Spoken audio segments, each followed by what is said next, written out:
वनिकम वंदनम स्वागतम नमस्ते सत श्री अकाल अस्सलाम वालेकुम। हेलो दोस्तों, मैं आपकी प्रिय दोस्त प्रियंका सभी का स्वागत करती हूँ टाइम्स ऑफ यूपीएससी के चैनल पे। आज डेट है 9 फेब। आई नो हमने कम से कम 4 से 5 दिन का आर्टिकल नहीं किया ट्यूसडे के बाद। आज हम वापस फाइनली संडे को वीडियो रिकॉर्ड कर रहे हैं, ठीक है।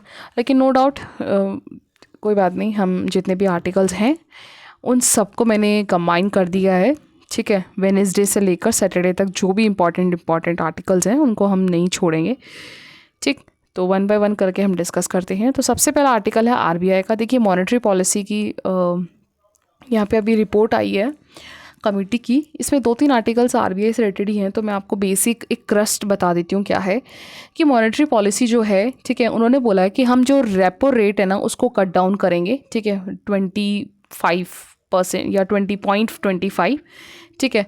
तो उसी के बारे में एक आर्टिकल है। और यहाँ पे राइटर देखिए एक चीज़ और बता रहे हैं कि देखिए अभी रिसेंटली इंटरनेशनल लेवल पे भी अगर आप देखोगे तो जब से डोनाल्ड ट्रंप जी का रूल आया है और उनके वजह से आपको पता है एग्जीक्यूटिव ऑर्डर्स उन्होंने जैसे ही पास किया कि मैं कनाडा, मैक्सिको और चाइना पे जो है मैं टैरिफ लगाऊंगा, तो अभी मंडे को उन्होंने क्या करा, वापस से अपने मेजर जो करेंसीज़ हैं, ठीक है, स्पेशली क्योंकि आपको पता है इंटरनेशनल लेवल पे यूएस का डॉलर ज़्यादा चलता है, तो यहाँ पे ये चीज़ भी समझ में आ गई है कि लॉन्ग टर्म पे यूएस को इम्पैक्ट करेगा। तो इन्होंने अभी थोड़ा सा पॉज किया है इस चीज़ को, ठीक है।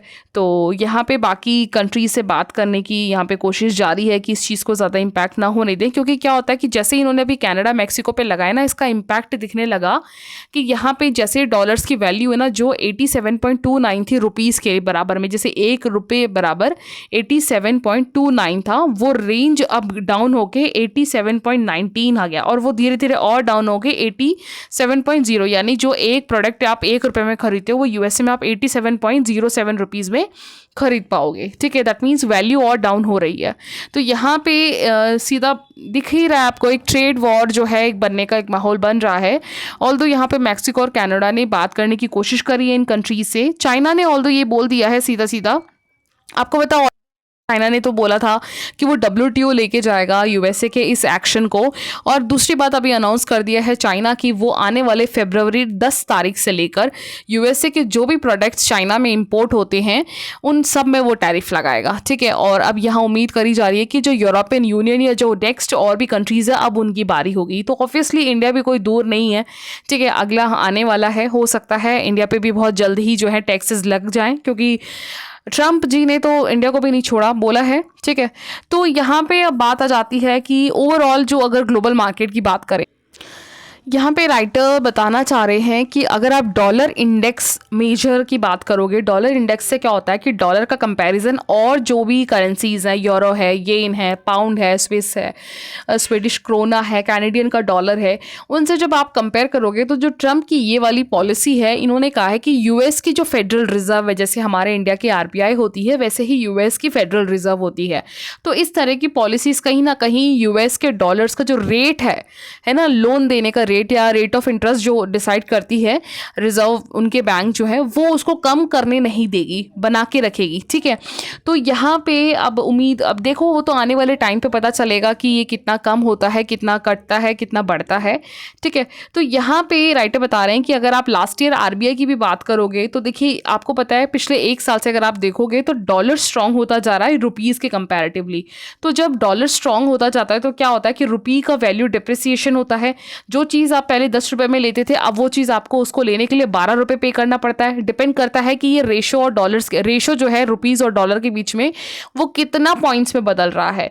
तो इससे लॉस ऑल्दो हमारे इंडिया, क्योंकि देखिए आप जितने बाहर के प्रोडक्ट पे डिपेंड रहोगे ना, जितना ज़्यादा इंपोर्ट करोगे, सेल्फ डिपेंडेंसी नहीं होगी या फिर आप एक्सपोर्ट कम करोगे, उतना ही ज़्यादा आपका जो वैल्यू है आपके रुपीज़ की वो डाउन ही होती जाएगी, ठीक है। ये इंटरनेशनल मार्केट पे डिपेंड करेगा। तो यहाँ पे अब आने वाले टाइम पे बात है कि किस तरीके से इंडिया की जो करेंसी है वो स्मूथ होती है, अपने बेसिक जो पॉइंट्स है, क्योंकि आपको पता ही इन्हीं वजह से हेडलाइन जो इन्फ्लेशन होते हैं वो भी हाइक करता है, आप ओवर डिपेंडेंट होते हो इम्पोर्ट्स पे, ठीक है। तो यहाँ पे राइट कह रहे हैं कि कहीं ना कहीं ये आने वाला जो हमारा ग्रोथ है ओवरऑल जीडीपी का वो 4.8 से 4.4 आने की उम्मीद है, ठीक। तो ये ओवरऑल एक आर्टिकल था बेसिक। तो नेक्स्ट आर्टिकल पे चलते हैं। नेक्स्ट आर्टिकल यहाँ पे देखिए सी राजा मोहन जी का है। इसमें बताया जा रहा है, आपको पता है हमारा जो फाइनेंस जो हमारा बजट अभी सेशन हुआ था उसमें हमारे finance minister miss Nirmala ma'am ने ये अनाउंस किया था कि इस बार न्यूक्लियर्स पे, है ना, न्यूक्लियर जो पावर प्रोजेक्ट्स होते हैं उन पे अच्छा खासा इन्वेस्ट किया जाएगा। तो राइट है, यहाँ पे तारीफ कर रहे हैं गवर्नमेंट की कि ये बहुत ही अच्छा इनिशिएटिव है। एक बहुत ही नियरली 25 साल बाद एक अच्छा खासा investment nuclear power plant projects पे किया जा रहा है, जो वर्ल्ड भी आगे न्यूक्लियर एनर्जी की तरफ शिफ्ट हो रही है। तो यहाँ पे राइटर बता रहे हैं थोड़ा सा हिस्टोरिकल बैकग्राउंड। कोई बिलीव नहीं करेगा, इंडिया आज से कम 25-30 साल पहले ही नहीं, उससे भी पहले 1969 में ही सबसे पहला जो पावर है अपना न्यूक्लियर पावर प्लांट तारापुर में एस्टैब्लिश कर चुका था आफ्टर द जापान। उसके बाद ही चाइना ने किया था। That means India power plant में, न्यूक्लियर पावर प्लांट में चाइना से पहले था। लेकिन ये बात तब बिगड़ी जब हमने 1960 के बाद से इस पर इन्वेस्टमेंट करना बंद कर दिया। 1970 तक इंडिया का टारगेट था 10,000 मेगावाट एटॉमिक पावर पे अपने आप को ऑप्टिमाइज या फिर अपने आप को एस्टैब्लिश करना है बाय द 2000। लेकिन आपको पता है 1970 के बाद इंडिया का जो सिचुएशन है वो और वर्स्ट होता गया, स्पेशली 1965 के बाद 60 से अगर आप देखोगे तो 62 का जो वॉर हुआ, 64 का जो वॉर हुआ, उससे इंडिया की इकोनॉमी ही नहीं पूरी पॉलिसी ही कोलैप्स हो चुकी थी। नेबरिंग कंट्रीज के साथ काफ़ी ज़्यादा टेंस था, ठीक है। तो उसकी वजह से क्या होता है 1970 के बाद से और इमरजेंसी 74 के इमरजेंसी, तो कहीं ना कहीं जो पॉलिसी या पॉलिटिकली जो पीस है वो ना मेंटेन होने की वजह से गवर्नमेंट का फोकस न्यूक्लियर पावर प्रोजेक्ट्स पे नहीं गया। ओवरऑल इंडिया की न्यूक्लियर पावर प्रोजेक्ट 82,000 मेगावाट तक ही आके रुकी। लेकिन इन बीते सालों में अगर आप चाइना की कैपेसिटी देखोगे तो 58,000 मेगावाट पहुंच चुकी है। साउथ कोरिया की 32,000 मेगावाट, है ना। साउथ और चाइना, कोरिया, इन सब के अच्छे खासे जो है पहुंच चुका है। यूए की अभी रिसेंटली अगर आप देखोगे तो 5200 जो है गीगावाट है इनकी रेंज। तो इससे तो पता चल रहा है कि इंडिया अभी काफ़ी पीछे है इन सारे कंट्रीज़ के कंपैरेटिवली। तो हमारे अभी फाइनेंस मिनिस्टर ने अनाउंस कर दिया है कि भैया 2047 तक एनी हाउ 1,00,000 मेगावाट जो है इंडिया को टारगेट करना है अपने न्यूक्लियर पावर में, ठीक है। तो अब बात क्या है, इसमें क्या इशू है? अब इशू ये है ना, आपकी जो पुरानी पॉलिसीज़ हैं, आज से आपने 30-40 साल पहले जो पॉलिसीज़ बना रखी थी, जो एटॉमिक एनर्जी एक्ट था 1962 का, इसके अलावा जो क्लेंडा यानी civil liability for nuclear damage act जो 2010 में आपने पारित किया, ये एक्ट जब तक रहेंगे ना, तो राइटर का कहना है कि आपका जो न्यूक्लियर पावर प्रोजेक्ट है ना वो इतना सक्सेसफुल नहीं हो पाएगा। क्यों? क्योंकि देखिए इस ओवरऑल में क्या बताना चाह रहे हैं, सबसे पहली बात जो आपका ये civil liability nuclear damage act है ना, ये जब 2010 में लॉन्च हुआ था ना, तो पता है बहुत हड़कंप मच गया था। क्योंकि इस civil liability nuclear damage project का मेन मोटिव ये था कि मान लीजिए यहाँ पे कोई भी जगह, जैसे अगर आप गुजरात या किसी रीजन पे यहाँ पे जैसे तारापुर है महाराष्ट्र के पास, यहाँ पे आपने पावर प्लांट लगाया। अब इस सराउंडिंग एरिया में बाय चांस मान लीजिए कभी इस न्यूक्लियर का डैमेज हो गया या फिर ये डिज़ास्टर बन गया, ब्लास्ट हो गया, गैस लीक हो गई, कुछ भी हो सकता है। न्यूक्लियर रेडिएशन निकालता है, उस रेडिएशन से बहुत बड़ा डिज़ास्टर हो गया उस पर्टिकुलर पूरे सराउंडिंग एरियाज़ में, तो जो कंपनी है ना, क्योंकि इसमें प्राइवेट कंपनीज़ का भी अच्छा खासा रोल रहेगा, ठीक है, तो उन्हें जो है ये डैमेज या फिर जो फंड है वो देना पड़ेगा कंपनसेशन के फॉर्म में। उसी चीज़ को बोलते हैं ये civil liability for nuclear damage act. तो राइटर बता रहे हैं जब तक ये एक्ट, और सबसे बड़ी बात वो लाइबिलिटी पता कितनी थी, 1500 करोड़ की थी। आपको पैसा देना पड़ेगा जो कंपनी जो मेनली इसके ओनरशिप होगी, ठीक है। और इसके अलावा जो एटॉमिक एनर्जी एक्ट है 1962, तो ये इन्होंने राइटर ने बताया कि जब तक आप इनमें चेंजेस नहीं करोगे ना, तब तक आपका न्यूक्लियर पावर प्रोजेक्ट्स में बहुत बड़े बड़े जो प्राइवेट प्लेयर्स हैं उनका रोल यहाँ पे नहीं दिखेगा। क्योंकि प्राइवेट प्लेयर से क्या होता है, इन्वेस्टमेंट बढ़ता है। इन्वेस्टमेंट से क्या होगा, रिसर्च अच्छा होगा, रिसर्च एंड डेवलपमेंट अच्छा होगा, तो आप नए इनोवेशंस कर पाओगे। नए इनोवेशन से नए नए टेक्नोलॉजीज आएंगी और आप इसको और बहुत ही फ्रिक्वेंटली आप इसको और यूज़ कर सकते हो, ठीक है। तो यहाँ पे यही बात यहाँ पे बताई जा रही है। अगर आप शुरू 1940s की बात करोगे तो जो होमी बाबा थे हमारे, मेनली बहुत बड़े एक प्रो फाउंडर हैं न्यूक्लियर एनर्जी के, उन्होंने टाटास के साथ टाई अप किया, उनसे बात करी, तब जाके टाटा की कंपनी के द्वारा 1940s में जो है इन्वेस्टमेंट किया गया। इवन उस समय तो आपको पता है हिरोशिमा नागासाकी 1945 के आसपास सेकेंड वर्ल्ड वॉर के समय इतना बड़ा एक न्यूक्लियर ब्लास्ट ही था, उसके बावजूद भी इंडिया ने इस पे काम किया। लेकिन यहाँ पे अगर आज के टाइम की बात करोगे तो लेवल चेंज हो चुका है, और स्पेशली तब जब 1970 में क्या हुआ था, एनपीटी को लेके आया गया था ग्लोबली। एनपीटी क्या होता है? ये है नॉन न्यूक्लियर नॉन प्लोरिफिकेशन ट्रीटी। ये 1970 में आया। इस ट्रीटी का मेन मकसद ये था, ऑल्दो इंडिया ने इसको रेटिफाई नहीं किया है, इसका मेन मोटिव ये था कि भैया इस ट्रीटी को जो भी साइन कर लेगा वो न्यूक्लियर टेस्ट नहीं कर सकता। लेकिन इंडिया जैसे कंट्री जिसने 2 बार 62 64 में वर्ल्ड लेवल का जो वॉर है वो फेस किया हो अपने ही नेबर्स कंट्री के द्वारा, तो वो कैसे इतना सेफली रह सकता है कि भैया दुश्मन तो मेरे पास पड़ोस में ही बैठा हुआ है ना। तो इंडिया के लिए बहुत बड़ा चैलेंजिंग था 1970 से, तो इसलिए इसको रेटिफाइड नहीं किया। लेकिन इंडिया को पता था कि न्यूक्लियर टेस्टिंग तो करनी ही करनी है आप, है ना, फॉर सेफ्टी। तो यहाँ पे राइटर, लेकिन यहाँ पे बताया जा रहा है कि 1963 में भी ना, पहले जॉन के फेडनी जो यूएस के प्रेसिडेंट थे, उन्होंने मिस्टर नेहरू को बोला था 1963 में कि न्यूक्लियर टेस्ट इंडिया को कर लेना चाहिए, लेकिन उस समय इस पर काम नहीं किया गया। ठीक है, तो फाइनली इसके बाद न्यूक्लियर टेस्ट हमारा कब हुआ था? 1974 में। ठीक है, स्पेशली जब पाकिस्तान और चाइना का वॉर हुआ, क्योंकि इससे रिजल्ट क्या हुआ, क्योंकि देखिए इंडिया को अपने नेबर्स जब, क्योंकि क्या होता है न्यूक्लियर टेस्ट रखने से क्या होता है ना, आपका एक पावर दिखता है कि भाई अगर आपने इसको छेड़ा इस कंट्री को तो वो न्यूक्लियर अटैक कर देगा और पूरी की पूरी आने वाली जनरेशन खत्म हो सकती है। इतना इतना रेडिएशन। आप सिंपली हिरोशिमा नागासाकी का देखो ना, 1942-43 के आसपास हिरोशिमा नागासाकी का जो है बम ब्लास्ट करवाया गया था यूएसए के द्वारा, उसका खामियाजा आज भी जापान भुगत रहा है। उसके जनरेशन्स में पैरालाइज होना, मेंटली डिसऑर्डर्स की प्रॉब्लम्स, इश्यूज फेस किया जा रहा है जापान के द्वारा, है ना। तो इतना बड़ा आने वाले जनरेशन्स, कम से कम 3-4 जनरेशन्स को वो ख़राब कर सकती है। तो ये एक बहुत बड़ा एक वही बात है। लेकिन एनपीटी को लाया भी इसलिए जा रहा था कि इसको मिसयूज़ ना किया जाए। तो यहाँ पे इंडिया के लिए एक बहुत बड़ा क्वेश्चन बन गया था जब 1974 में उसने एनपीटी को टेस्ट कर लिया था, अपने न्यूक्लियर टेस्टिंग करी थी। तो इंडिया के अगेंस्ट अब क्या होने लगा, पाकिस्तान और चाइना की दोस्ती बढ़ गई कि भैया ये इसी का वजह से, क्योंकि उसी के बाद 1974 के बाद ही पाकिस्तान और चाइना में दोस्ती बढ़ी थी, इससे पहले नहीं थे ये लोग इतने फ्रेंड्स। ठीक है, तो ये चैलेंज और बढ़ता गया। उसके बाद इंडिया ने फाइनली जो है 5 न्यूक्लियर टेस्ट किए थे 1998 में। आपको पता है इस पर तो एक मूवी भी बनी हुई है जिसमें हमारे एपीजे फॉर्मर जो प्रेसिडेंट थे, फॉर्मर एपीजे अब्दुल कलाम जी, उसमें भी मेन लीड इन्होंने किया था कि छुपा के किस तरीके से यूएसए, क्योंकि यूएसए बिल्कुल नहीं चाहता था कि इंडिया वापस न्यूक्लियर टेस्ट करे, और स्पेशली 5 न्यूक्लियर टेस्ट वो भी एक साथ। ठीक है, जो पोखरण वाला रीजन है उसमें हमने किया था। तो लेकिन हमने करा, फिर उसके बाद यूएसए नाराज़ रहा, काफ़ी गुस्से में था। ठीक है, लेकिन 2005-8 में जब वापस यूएसए के प्रेसिडेंट जॉर्ज डब्ल्यू बुश आए तो थोड़ी बात मनी हमारे, है ना, इंडिया की तरफ से। क्योंकि क्या होता है कि जो न्यूक्लियर टेस्ट कर लेता है ना, उस कंट्री पे फिर भरोसा नहीं आता। जैसा कि नॉर्थ कोरिया ने कितनी बार धमकाया यूएसए को, मेरे पास न्यूक्लियर टेस्ट करूंगा मैं, है ना। ईरान ने कितनी बार बोला है न्यूक्लियर टेस्ट का। यूएसए ने सैंक्शंस भी लगाया कि ईरान ने 2018 में न्यूक्लियर टेस्ट किया है, लेकिन चेक करने में पता चला ईरान ने कोई भी एविडेंस नहीं दिखा। तो क्या होता है कि जो पूरा वर्ल्ड है ना वो क्वेश्चन मार्क लगाता है, तो उन नेशंस को दुश्मन की नज़र में देख लेता है। क्योंकि अगर आपने बाई चांस अपने गुस्से में, अब जैसे नॉर्थ कोरिया को कोई ट्रस्ट कर सकता है क्या वहाँ के लीडर्स को, क्योंकि आपने अपनी ईगो में पता चला न्यूक्लियर ब्लास्ट कर दिया पूरे अर्थ पे, तो पूरी की पूरी जो ह्यूमैनिटी है वो खत्म हो जाएगी ना।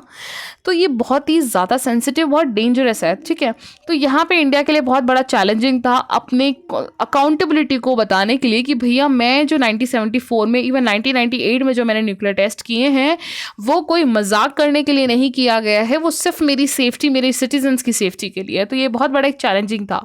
ठीक है, तो धीरे धीरे राइटर वही फिर वहाँ इशू थोड़ा सा बेटर हुआ 2005 में, जब जॉर्ज डब्ल्यू बुश को उनके प्रेसिडेंसी में इंडिया को थोड़ा देखा गया कि उन्होंने सिविलियन के लिए ही ये कॉपरेशन, ये जो टेस्ट किया है।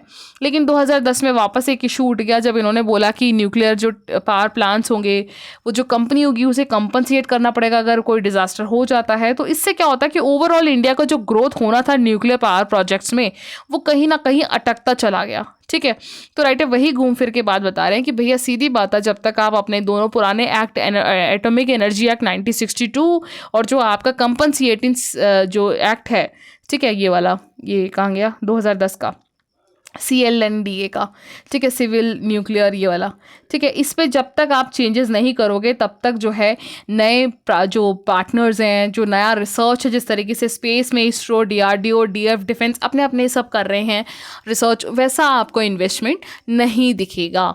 ठीक है, आई होप आपको ये पूरा आर्टिकल समझ में आया होगा विद हिस्टोरिकल बैकग्राउंड्स के साथ। नेक्स्ट आर्टिकल चलते हैं। देखिए ये वही बात है, मैंने कहा ना 2-3 आर्टिकल्स है रेपो रेट के। तो रेपो रेट का देखो यहाँ पे आरबीआई ने अनाउंस किया है कि वो 25 बेसिस पॉइंट्स पे कम करेगा अपने रेट ऑफ इंटरेस्ट पे। लेकिन मेन चीज़ क्या है, रेपो रेट होता क्या है? देखिए रेपो रेट वो रेट होता है, जैसे ये बैंक है और ये आरबीआई है, ठीक है। अब आरबीआई क्या करता है, बैंकिंग को पैसे देता है, ठीक है, और बैंक क्या करेगा, उन पैसों को अपने जो कंज्यूमर्स होते हैं, जो कस्टमर्स होते हैं, जो बड़े बड़े बिजनेस स्टेक होल्डर्स होते हैं, उन्हें वो लोन के फॉर्म में देती है, ठीक है, लोन के फॉर्म में देती है। तो ये जो है पूरा फिर मार्केट से ये पैसा मार्केट में जाता है, सर्कुलेट होता है कंज्यूमर के फॉर्म में, उनके पास अपने घर बनाने के लिए, अपनी फैक्ट्रीज बनाने के लिए यूज़ होता है। तो अब क्या होता है, आरबीआई जब बैंक को पैसा देती है ना, तो ये ना कुछ पैसा काटती है, ठीक है, जिसको हम रेपो रेट बोलते हैं। कुछ रेट काट के देती है पैसा और वो रेपो रेट अपने पास रखता है, काइंड ऑफ एक इंटरेस्ट की तरह काम करता है।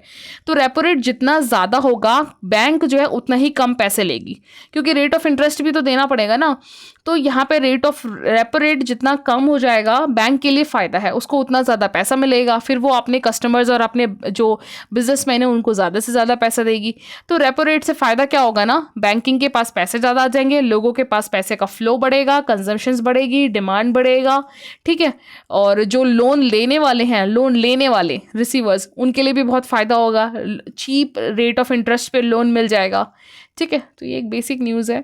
इसके अलावा यहाँ पे एक आर्टिकल है, देखिए मिनिस्ट्री है हमारी कॉपरेशन स्टेट फॉर कॉपरेशन करके, यूनियन मिनिस्ट्री, उन्होंने अनाउंस किया है, लोकसभा में बिल लाए कि त्रिभुवन सहकारी यूनिवर्सिटी बनाया जाएगा। ये त्रिभुवन सहकारी यूनिवर्सिटी है क्या? अभी रिसेंटली यूनिवर्सिटी का प्रपोजल लाया गया है पार्लियामेंट में। जैसे आपको पता है कोऑपरेटिव सोसाइटीज़ होती हैं, जैसे अमूल का एग्जांपल लिया जाता है। अमूल एक कोऑपरेटिव सोसाइटी ऑर्गेनाइजेशन है जिसमें बहुत सारे जैसे गांव होते हैं, वो सारे गांव के लोग अपने दूध को एक पर्टिकुलर एक सेंटर को देते हैं, वो सेंटर सिटी में जाके शेयर करता है, और वो शहर में वो सिटी क्या करता है, वो सारे मिल को पूरे ओवरऑल पूरे रीजन्स में, पूरे स्टेट में डिस्ट्रीब्यूट करता है। तो यहाँ पे बहुत सारे लोगों का मिलकर किसी एक सेक्टर को चलाना ही कोऑपरेटिव सोसाइटीज़ होती हैं, ठीक है। फ़ायदा इनमें सबका होता है। तो वैसे ही यहाँ पे जो है त्रिभुवन सहकारी यूनिवर्सिटी की बात चल रही है। पहली बात तो ये पहला कोई नया थॉट नहीं है, ऐसे ही जो यूनिवर्सिटीज़ है वो जर्मनी, केन्या, कोलंबिया, स्पेन जैसे बहुत सारे देशों में ये चल रहा है, ठीक है। ऑल्दो इस चीज़ की शुरुआत 2021 में हमारे होम मिनिस्ट्री अमित शाह जी ने करी थी। अब ये बनाया जा रहा है कहाँ पे? गुजरात में बनेगा, 60 एकड़ में कैंपस होगा। जिस तरीके से हमारे जो वाइट रेवोल्यूशन के फादर हैं मिस्टर वर्गीस कुरियन ने वाइट रेवोल्यूशंस को बढ़ावा दिया, और उस समय उन्होंने नेशनल डेयरी डेवलपमेंट बोर्ड और the Swiss agency for development corporations बनाए थे। तो वैसे ही ये सहकारी यूनिवर्सिटीज़ बनेगा। ये करेगा क्या? देखिए ये करेगा क्या, स्पेशली ना ये जो हमारे शुगर है, डेयरी प्रोडक्ट है, फिशरीज़ है, रूरल क्रेडिट है, फाइनेंस है, मार्केटिंग है, छोटे छोटे टायर्स सिटीज़ में या गाँव में, तहसील में, इन चीज़ों को बढ़ावा देगा ये, ठीक है। क्योंकि आपको पता है एग्रीकल्चर के अलावा आपका एग्रीकल्चर हो गया, फर्टिलाइज़र हो गया, शुगर प्रोडक्शन हो गया, और भी चीज़ें, वीट हैं, पैडी हैं, ये अच्छा खासा आपका सेक्टर जो है इकोनॉमी में बूस्ट कर दिए। तो उन सेक्टर्स को बढ़ावा देने के लिए ही एक तरीका है आपका ये त्रिभुवन सहकारी यूनिवर्सिटी। इसका बिल लाया जा रहा है और होप्स ऑफ 2025 में ये बिल पास होगा, ठीक है, अच्छा है।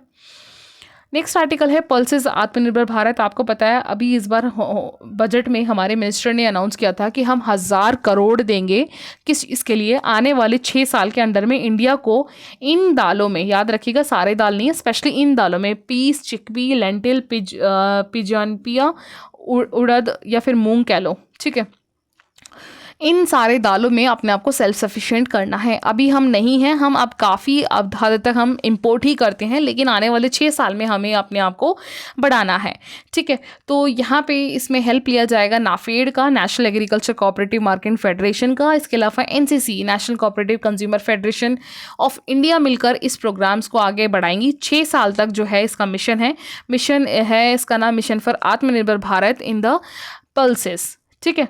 तो ये है, और ये बस बाकी ये दाल कितना होगा क्या है इसका फ़ायदा देखिए ये होगा कि आपको पता है ऑलरेडी हमारे पास अभी अच्छा खासा तूर अरहर का प्रोडक्शन तो है, लेकिन 250 डेज़ का क्रॉप होना चाहिए, लेकिन अभी हम 150 दिन में ही कटाई कर ले रहे हैं, जिसकी वजह से 15 से 16 क्विंटल ही मिल रहा है जबकि 20 क्विंटल चाहिए हमें।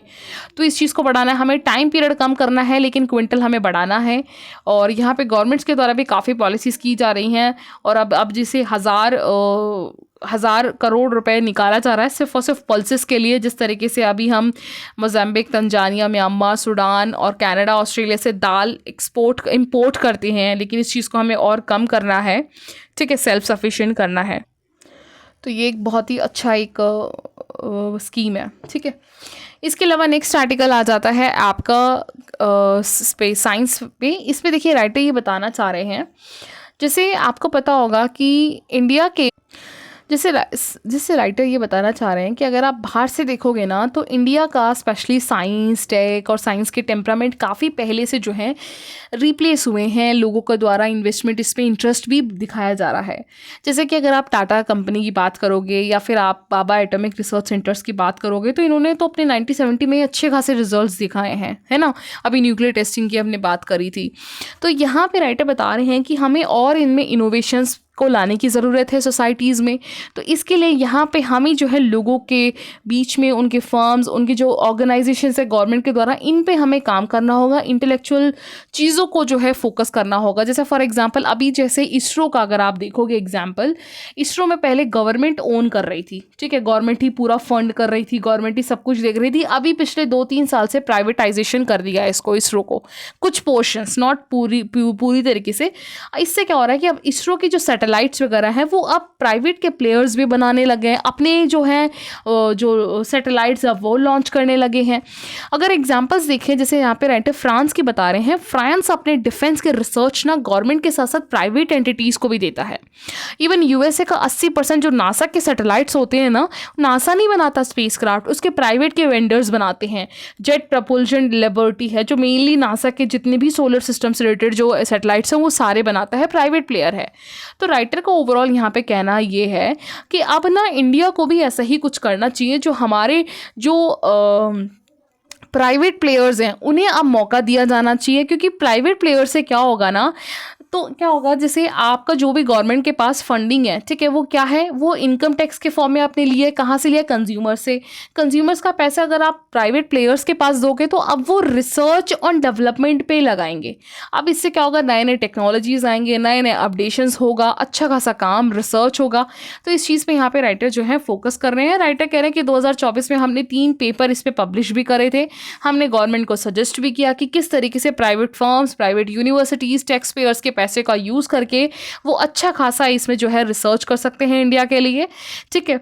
और यहाँ पे यानी गवर्नमेंट का जो इंटरवेंशन है उसको कम करने की यहाँ पे मेनली बात करी है राइटर ने इस पूरे ओवरऑल आर्टिकल्स में। अब जैसे यहाँ पे राइटर कह रहे हैं कि गवर्नमेंट के द्वारा एक बेहतरीन जो स्टेप लिया गया वो ये है कि अभी रिसेंटली अनुसंधान नेशनल रिसर्च फाउंडेशन भी लाया गया, ANRF, जिसमें कम से कम 2800 करोड़ हर साल यहाँ पे देने की बात चल रही है। और स्पेशली ये क्या करेगा, डिफरेंट सेक्टर्स में, स्पेशली साइंस टेक्नोलॉजी सेक्टर्स में यहाँ पे काम करेगा। और इस बार के बजट में पैराग्राफ 79 में भी फाइनेंस मिनिस्टर ने अनाउंस किया कि वो इस साल 20,000 करोड़ देंगी स्पेशली रिसर्च एंड डेवलपमेंट के लिए, साइंस के पॉलिसीज़ के लिए।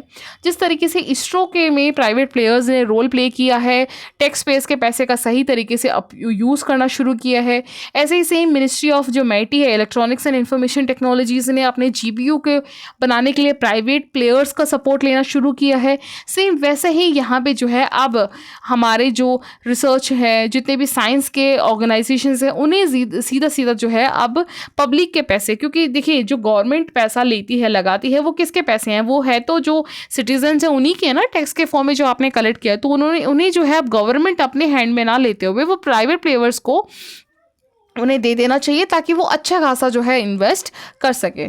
तो ये एक बेसिक आर्टिकल था ये वाला ओवरऑल, ठीक है। इसके अलावा यहाँ पे एक आर्टिकल है, देखिए ये बहुत ही अच्छा एक इनिशिएटिव है, IIT मद्रास ने अनाउंस किया है। अब एडमिशन के लिए वो क्या करेगा ना, इस 2024 में अनाउंस हो गया था जुलाई अगस्त से, जो भी बच्चा क्लास 12th में 75% आएगा उसके साथ साथ JEE एडवांस टेस्ट में, ठीक है, 12th बोर्ड JEE एडवांस के जो एग्जाम्स देते हैं उसमें आपको पहले 12th के 75% लाना होगा। इसके साथ साथ अगर आपने नेशनल और इंटरनेशनल लेवल में कोई स्पोर्ट्स में पार्टिसिपेट किया है ना, आप रहे हो, आपके पास मेडल है उसमें, नेशनल लेवल पे या इंटरनेशनल लेवल पे, तो आपको यहाँ पे एडमिशन मिल जाएगा। यहाँ पे उन बच्चों के लिए 34 सप्लीमेंट्री सीट्स रिजर्व करी जाएंगी, ठीक है। तो ये एक बहुत ही बेहतरीन तरीका है। देखिए राइटर बता रहे हैं अक्सर क्या होता है हमारे यहाँ पे ना, एकेडमिक के साथ साथ ना एथलेटिक एम्बिशंस को माना नहीं जाता। मतलब कहते हैं ना कि पढ़ने वाला बच्चा ये खेल कूद में नहीं रहता और खेलने वाला पढ़ता नहीं है, ठीक है। तो ये मिथ को बर्स्ट करने का एक तरीका है कि जो बच्चा स्टडीज़ में है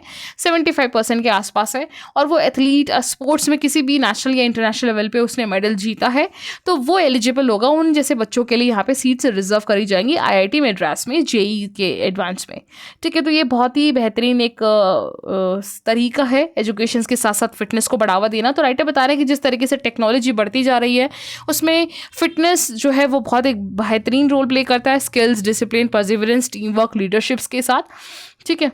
तो यही चीज़ है इसमें, इस पूरे आर्टिकल में। बाकी तो क्रिस बता दिया। देखिए यहाँ पे आर्टिकल सिंपल सा क्या है मैं बता देती हूँ। जो UPI है ना, आपको पता है जो भी आप पेमेंट यूज़ करते हो, गूगल पे, UPI का जितने भी फ़ोन पे है, पेटीएम है, जितने भी भीम ऐप है, सब चीज़, इसमें कोई पैसा नहीं कटता आपका, ठीक है। तो राइटर यहाँ क्वेश्चन मार्क आ जाता है कि भाई सीधी बात है, जब आप कोई भी सर्विस यूज़ कर रहे हो ना और उसमें आपका अगर पैसा नहीं लग रहा तो आप ही एक प्रोडक्ट हो। ये प्रोवर्ब्स तो आपने सुना ही होगा ना कि अगर आप कहीं भी चीज़ें आप यूज़ कर रहे हो और आप if you are not paying you are the product, है ना, आप खुद ही बिक रहे हो, क्योंकि आपका डेटा कलेक्ट किया जा रहा है और उस डेटा से आपको ही मैनिपुलेट किया जाएगा इन फर्दर फ्यूचर्स में, ठीक है। रेट आपकी हर चीज़ की, जैसे फॉर एग्जांपल आप कोई शॉपिंग कर रहे हो मीजो से या किसी से भी, कोई भी फ्लिपकार्ट, अमेजोन से, तो देखना उसका एडवर्टाइजमेंट हर साइड पे दिखेगा, ठीक है, क्योंकि उन्होंने आपके डेटा को शेयर कर दिया है और मल्टीपल प्लेटफॉर्म्स में आपको दिखाया जाएगा। और आप इवन कई बार आप बात भी करते हो तो आपको वो चीज़ आपके स्क्रीन पे दिखना शुरू हो जाती है एज ए एडवर्टाइजमेंट में, जबकि आपने कभी सर्च भी नहीं करा होता, ठीक है, क्योंकि आपकी इंटरेस्ट, आपके जितने भी डेटाज है वो कलेक्ट किए जाते हैं। तो सेम ही यहाँ पे एलिगेशंस UPI पे लगाया जा रहा है। लेकिन यहाँ पे राइटर एक चीज़ ये बता रहे हैं कि देखिए UPI सिर्फ उतना ही डेटा लेता है जितना उसको ज़रूरत होती है, कि ट्रांजेक्शन्स किसको हुआ है ना, किस टाइम हुआ है और कितना अमाउंट में हुआ है, क्या बैंक का अकाउंट है, इतना ही लेता है, इससे ज़्यादा नहीं लेता। स्पेशली ये चीज़ सीरियस तब हो जाती है अभी रिसेंटली जब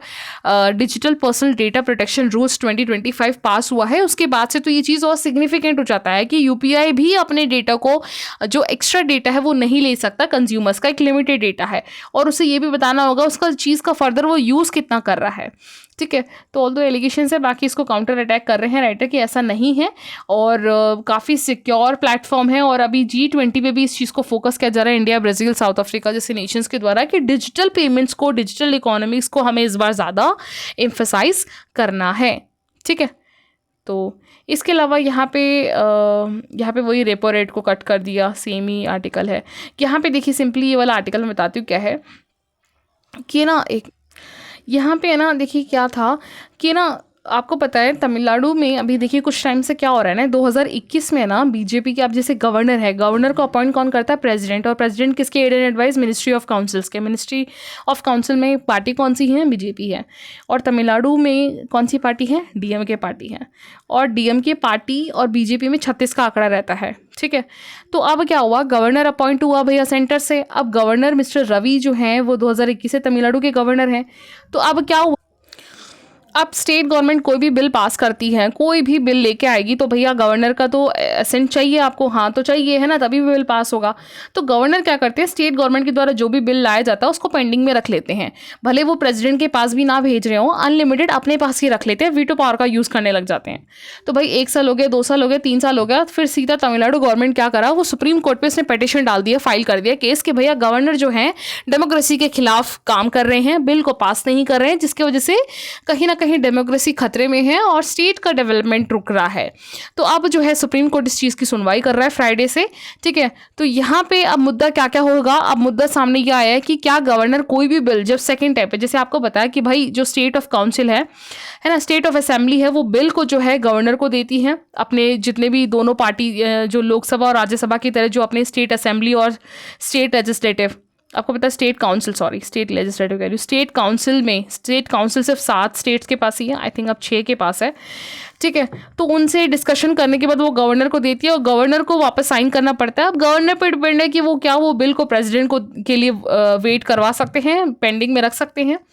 तो यहाँ पे वो कितने टाइम तक रख सकते हैं, और अगर वो प्रेसिडेंट को नहीं भी देते हैं और वापस रिटर्न कर देते हैं, फिर वापस स्टेट के द्वारा गवर्नर के पास भेजा जाता है, तो वो कितने दिन में उन्हें साइन करना होता है, इस चीज़ के मुद्दा सामने आया है। ठीक है, और आप प्रेसिडेंट को किस किस कैटेगरी के बिल के लिए रिजर्व कर सकते हो। ठीक, इसके बाद आपके पास जो पॉकेट वीटो का राइट है वो किस तरीके से आप कॉन्स्टिट्यूशन वैलिडिटी को बरकरार रख सकते हो। तो ये सारे क्वेश्चंस हैं जिस पे सुप्रीम कोर्ट आने वाले टाइम पे जवाब ज़रूर देगा। केस चल रहा है। ठीक है, तो यहाँ पे इसके अलावा यहाँ पे देखिए आपको जो बता दूँ एक चीज़ और, आर्टिकल 200 है ना, आर्टिकल 200 जो है मेनली पावर देता है गवर्नर को किसी भी बिल को अपने पास कंसर्न के लिए रखने के लिए, कि वो रख सकते हैं, लेकिन कब तक रखते हैं वो टाइम डिसाइडेड नहीं है हमारे कॉन्स्टिट्यूशंस में। इशू यहाँ आता है। और तो 2016 में जो है नबाम रेबिया और बामांग फेलिक्स करके डिप्टी स्पीकर 2016 में 5 जज की बेंच बैठी थी इस केस में।